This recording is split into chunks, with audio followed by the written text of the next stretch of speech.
All right, guys, what is going on? This is Kamisha Reviews. I know I just did my panel, but now I'm coming on after the fact to give my individual thoughts about some things. But first, before we get started, make sure you guys go and follow me on Instagram, Kamisha Reviews. Like, follow, check out my posts. I drop tea on there, all kind of stuff, trailers, little scoops, whatever. Follow me there first. Follow me on YouTube. Follow me on Twitter and Twitch. Okay, let's get started. Ready to Love Miami. This episode was about what? The word barbecue came up a whole lot. I thought it was going to be a barbecue episode. I was completely wrong. Now, with Sharice saying, I'm going to barbecue, we're going to barbecue him. Pretty much say I'm going to drag him on roast him, talk a lot of shit, whatever. Okay. And, at the time I didn't even catch it. It happened so quickly. All right.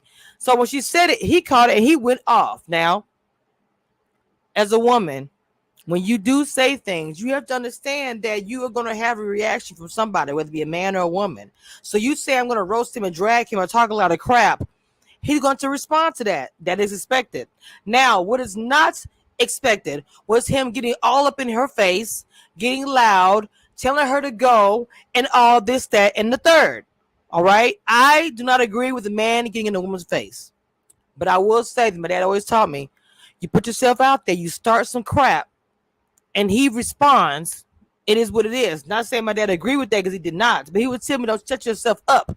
Don't put yourself in a position where you're going to get mad at a man to a point where he wants to put his hands on you. Now, defend yourself 100%, but do not put yourself in a situation. Now, I mean, defend yourself if you have to, but her, she started it when she said, I'm going to barbecue him or whatever. That doesn't give him right to act a fool, but girl, you started it, okay? I'm just going to say that, right? Now, I wanted to also talk about how cute the dinner was, the connection with Samson, with Looney, also with Mike and Brandy. The whole traveling all over the world, her job as a flight attendant. I like how she said, this is my home. I live here. I make my own schedule. If I want to say to you, look, I'm going to go home, fly home, come back, whatever for you, I'm going to do that. So she has control over her job, and she's saying, but I care about you. I think they care about each other. I think they should pursue and keep that pushing. Most of the drama did stem around those two, also with Katie and Shakira, and also Katie and Justice. Justice is straight up like Sharice.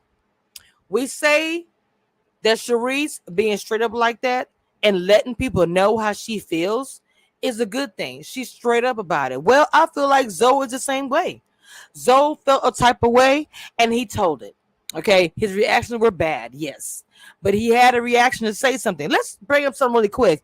I noticed that when Zoe called himself going off on Sharice, where were the men? Nobody responded. Nobody said anything. Nobody jumped in except for LJ at the end. Food for thought. When a black woman says that she is not protected, when a black woman says she feels bottom of the pole, that's some real stuff.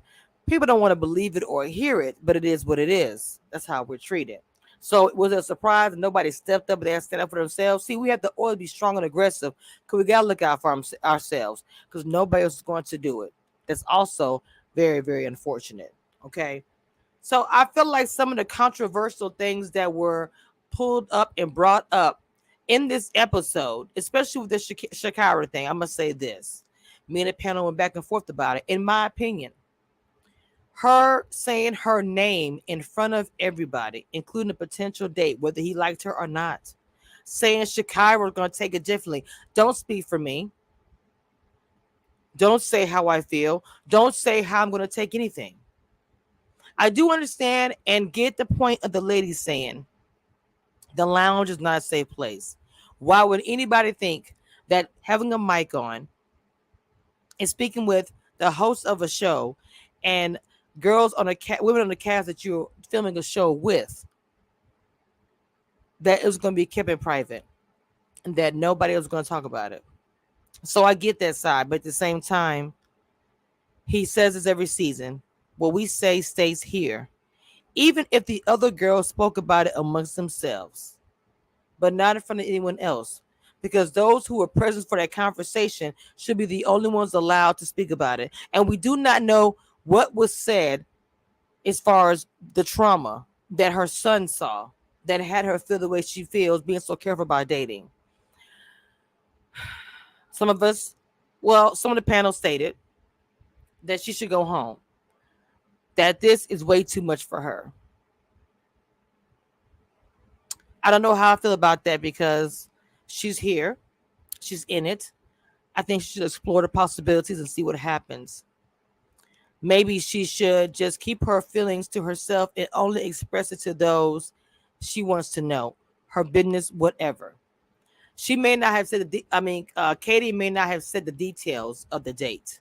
I'm sorry, of the trauma that she went through, but she mentioned it and mentioned it in front of others who weren't present in the very first conversation. So for that, it should not have been said. And I'll say that again on live video. But the thing of it is, the situation is hard because you're coming in here in a competition. So the women can do what they got to do. And sometimes I wonder, is it too much for a woman to be dealing with? And if it is, should she stay in an environment that is very competitive, that is very, I'm trying to get mine. If you're in my way, I'm going to mow you down. You have to have thick skin and be strong to deal with that. Plus, it's going to be aired on TV. And being that there's editing crew, you don't know what's aired. So what you say and how you react and whatever may be on a camera, may be put for everybody to see, including your family and your friends. So you have to be mindful of that. And going in and watching previous seasons, the thing that they said were on live.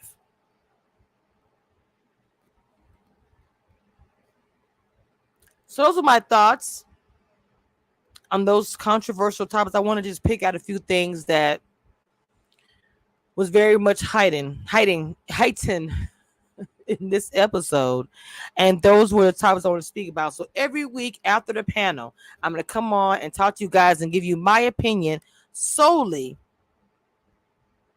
about the things that happened. I felt like that LJ stepped up to speak, but someone else should have stepped up to speak besides LJ. I get not want to be involved with mess, but you have a grown adult male yelling over a woman and nobody stepped up. I think there should have been more presence from the men on the show, in my opinion. So until next time, guys, we'll see you guys next week, next Saturday, with some more things we talk about. Make sure you guys follow me everywhere. All right. And this is Commission Reviews. And thank you again for joining my channel. Join the membership if you have not. If you are a content creator coming up, and you want to start your channel or you're just getting started, make sure you DM me on Instagram so we get your mentorship started. I do create graphics like you see right here and other things if you are on Restream or if you are on StreamYard. Instagram, DM me, okay? And we will talk. This is Commission Reviews.